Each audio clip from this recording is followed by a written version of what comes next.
Thank you very much. Thank you, Daniel. I'd like to thank this foundation for inviting me. It's a great pleasure, and first time in Seattle, I really liked it, so thanks for that.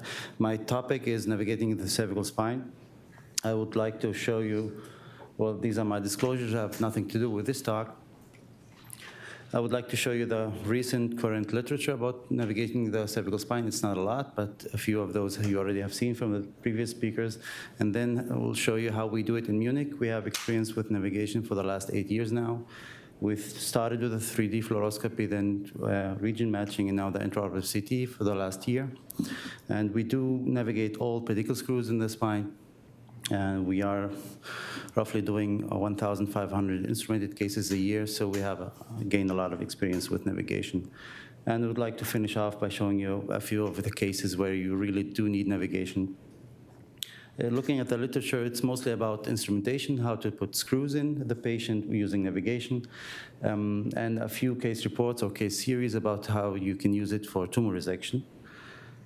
Basically, it's all about either image-based navigation or template-based navigation. This is a new technology that's emerging right now where you are using 3D implants, patient-specific to use that.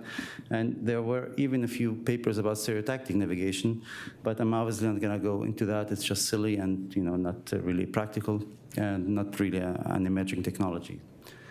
So, right, image-based navigation is probably the biggest difference is how you acquire the data. Either you're using navigation with preoperative CT scans and applying that during surgery with surface matching, for example, from BrainLab, or you are doing acquiring 3D imaging in surgery.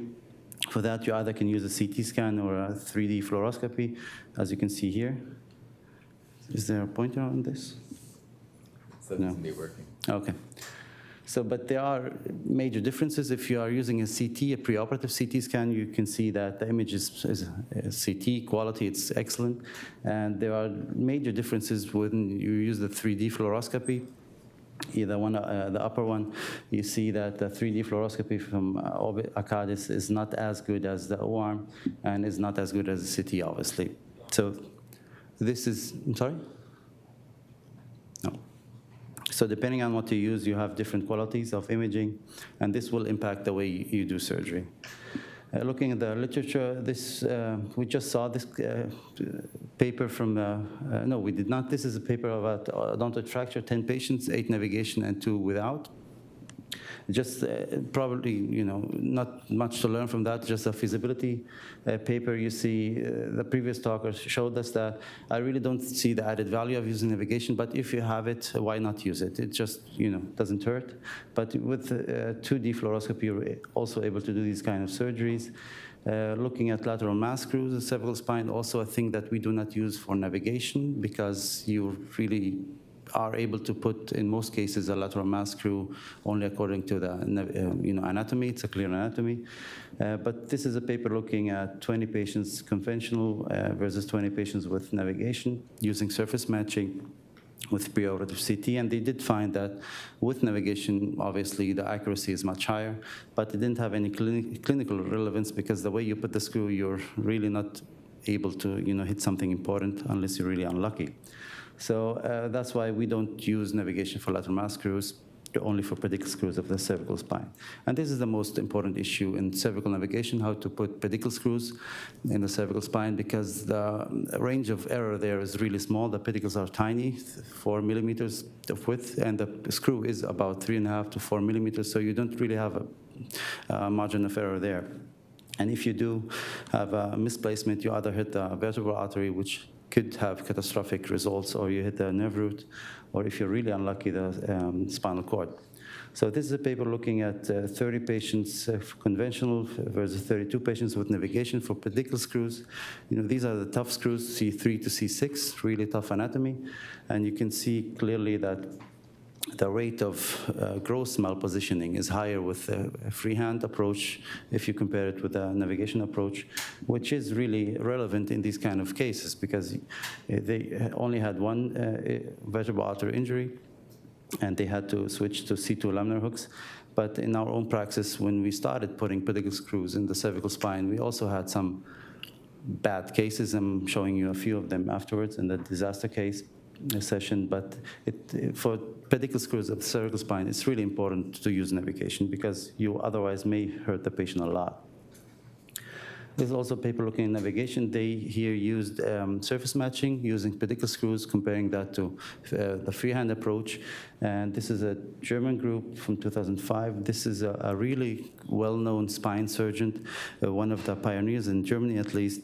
And even in this experienced hands, you can see that without navigation, accuracy is really, really good, 91% for a pedicle screw of the cervical spine. But even with an expert hand, navigation did help him become more accurate. And not only for us, normal surgeons, even in these big names, large experienced cases, surgeons, navigation did help him too. The group from Berlin, we know very good. They had retrospective studies looking at the first cases using intraoperative CT, the BrainLab CT, C1 lateral mass or C2 pedicle screws. And they found that obviously navigation makes it very easy, very safe, and very accurate. But also why we don't use it for C1, C2 is you can see here the time of surgery, it just jumps from 1 hour to 3 hours. So at least in Munich, we're still not doing C1, C2 with navigation because we think there that anatomical landmarks are clear enough for you not to have to use navigation. But if you have it, why not use it? Makes it just more safe, probably. Here, this is a paper also from Germany looking at or comparing surface matching with intraoperative CT. I guess if you have both choices, why not compare them? You see that in both cases, surgical time was comparable, accuracy was comparable. But if you look at the text itself, you can read that in one case, one patient needed 4 CT scans intraoperatively and 1 screw revision. But ultimately, all screws were aligned. Well, you need to be careful what you read.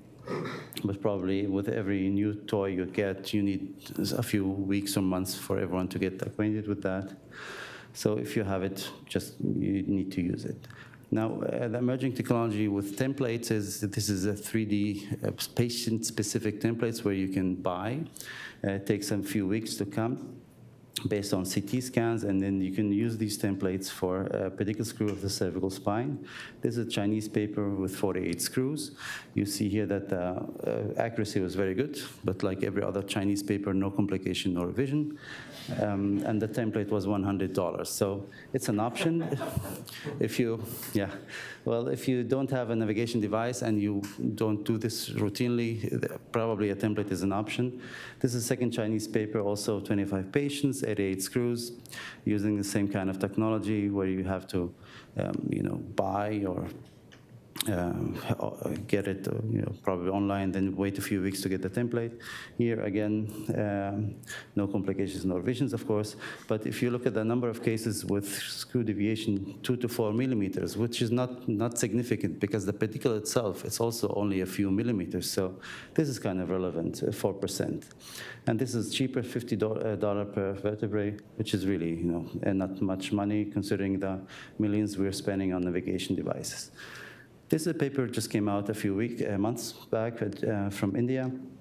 And this is, for a developing country without the money to buy a navigation device, this is really good because they just use a CT scan using free software online to do a 3D, model, and you can just print it with a normal 3D printer. You can also buy.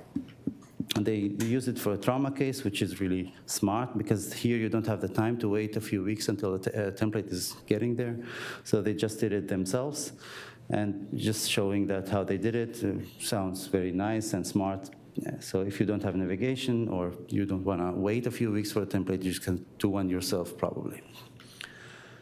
Navigation-assisted tumor resection, we have a few case reports or case series. And we also heard about that from the previous talkers where you can use navigation for tumor resection. I'm not going to go into detail. I'm just going to show you a case we did last week with a few videos. So basically, it's all about feasibility. Yes, you can do it, and you should in complex cases.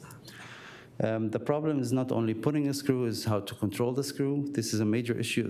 If you're controlling the screw position, you need higher quality because the screws will have will get you more artifacts. And a 3D fluoroscopy base, you will probably not see it good enough. I have here. This is the same case I did with fluoroscopy, and Could you begin the upper movie, please? I don't have any mouse. So here you see the 3D screw, the upper one. The screw positioning using 3D fluoroscopy. It's not good quality. You can appreciate that the left screw is maybe okay. The right screw is probably too lateral, but I thought probably not try to make it better by making it worse. So I just left the patient as it is. He came back, or better yet, he got a CT scan postoperatively. Can you start the lower one, please? And this is the intra-op CT during revision. You see that I was way off. So there are major differences between the modalities you're using.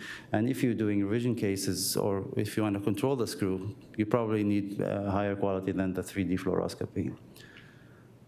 So how we do it in Munich is, for C1, C2, we think that anatomy is good enough for you not to use navigation, but if you have it, why not use it?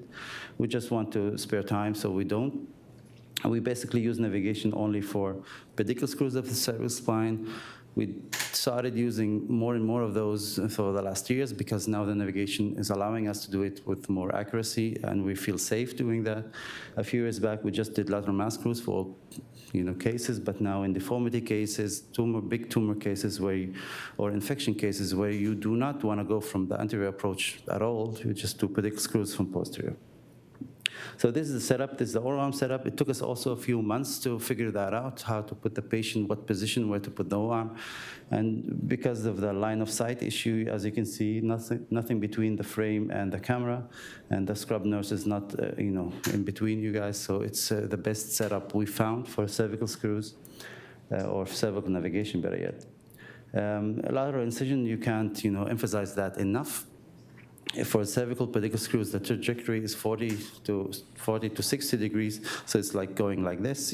So you really do need a lateral incision. Don't push the muscles away. You'll get into trouble if you try to put the screw from the midline, believe me. For the CT, we have like a bigger room. The CT moves towards the patient, goes back out. I'll show you a picture right here. And this is very nice because you could it's not in your way at all. You do your navigation, push the thing away, and you can do surgery. I'll show you a few better pictures afterwards. 3D fluoroscopy we do not use anymore for pedicle screw instrumentation because of the issue of control. You don't see the screws good enough at the control, so we just don't do that anymore. But that's how we used to do it. You just pull in the fluoroscopy device inside when you need it, and then back out. So this is the first case we did last week. It's a very sad story, to be honest. 14 years old, had multiple surgeries because of some chromosome deletion syndrome. He had a retinoblastoma, had surgery, chemotherapy, also for the spine. Came to us with a palpable mass on the neck and progressive weakness of the arm. So this is MRI imaging. You see, well, not too much, but you see a mass from C3, 5, 6. And you see this is the CT, so it's probably a radiation-induced bone tumor of some kind. You see the coronal imaging starting with C4 and 5, and compressing C3. Here from the lateral cycle plane. So we used, because it's a young boy, I didn't want to do an extra CT scan, so we used surface matching for that, for the pedicle screws, first step. And you see here, this is the setup. Nothing between you and the camera, or between the reference saw and the camera, and the scrub nurse is behind you, or to your left side in this case. And even the issue of small pedicles, we don't really care because your aim is the vertebral body. You see here, this is the C6 on one side, almost not present, the pedicle screw, but you have navigation. It shouldn't be a problem. You just go through the line and you'll end up in the vertebral body.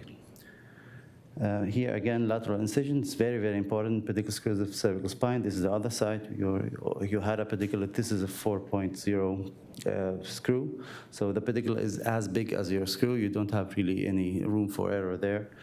I just wanted to show you the sagittal plane of the CT. This is, my own mistake. If you are using, or you want to use region matching, be sure that the imaging is enough. You ask residents, they all say, yeah, of course, but you see C2 was almost only half of it on the imaging. So we did get into trouble trying to put the screw there because with the trajectory, this just disappeared. But we opted not to stop surgery and do a CT scan. We just do it like half navigated, half freehand, and it went out. It was okay. So with the screw position, with the intraoperative CT scan, you put the reference thing from BrainLab, and you have a new automated registration. And then we use that for tumor resection. As you can see here, you can control these screws. Perfect positioning, C2. And for the C6 screws, immediately now you'll see them. And then you can start. Could you start the first video, please? And then you can move around with a pointer, see your margin of resection, so you can understand what you're doing more carefully. Oh, okay. And then we flip the patient and did an anterior approach. You see a big, massive tumor. And we didn't use navigation for the anterior approach because, disectomy, and everything in between. This is the post-op intraoperative scan where we still did not put any vertebral body replacement. We had some concerns about infection, so we said it was like Friday night by then. So we said we'll just leave it now. After a week, we'll put a carbon peak implant for best results. So we're going to do that next week. Second case is basically a trauma case. He came in because he was falling for the last year and a half. You see he had pain, so the imaging is not very perfect, but on CT scan you have this fixed deformity. And when you start with navigation and cervical surgery, this is not an easy case for young attendings, but with navigation you're allowed to do these cases with good accuracy. And we also saw that the learning curve is not really very present in cervical navigation.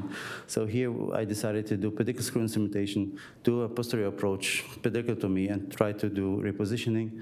And this is the intra-op 3D control. Can you go back, please? Could you start this movie, please? So here, yeah. Here you see the control was good enough. One of the first cases we did with fluoroscopy. And this is this post-op CT scan, and you get very good alignment. So you're not able to, I don't think you'll be able to do that with the same amount of lateral mass screws. So you do need pull-out strength to fixed spinal deformities. This is a case also from a few weeks back, a trauma case until we started with surgery. Could you start the first movie, please? It's only 2 movies, the one before and the one after surgery. And you will see now it's like 2 o'clock in the morning. It's a big, can you start the movie, please? And without navigation, you would really not want to do this case. No. Can you start the first movie, please, on the left? Yeah. So you'll just appreciate what we dealt with.